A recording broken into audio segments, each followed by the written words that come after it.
Zero gravity వద్ద కొన్ని నెలలుగా తేలియాడుతుండటంతో నేలపై నడిచిన అనుభూతిని గుర్తు తెచ్చుకోలేకపోతున్నానని చెప్పారు.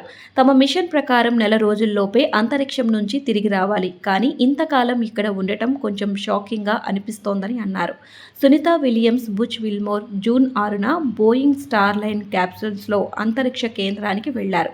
వాస్తవానికి అదే నెల 14వ తేదీన వీరిద్దరూ భూమికి తిరుగు పయనం కావాల్సి ఉండగా వ్యోమనౌకలో హీలియం లీకేజీ కారణంగా సాంకేతిక సమస్యలు ఎదురయ్యాయి.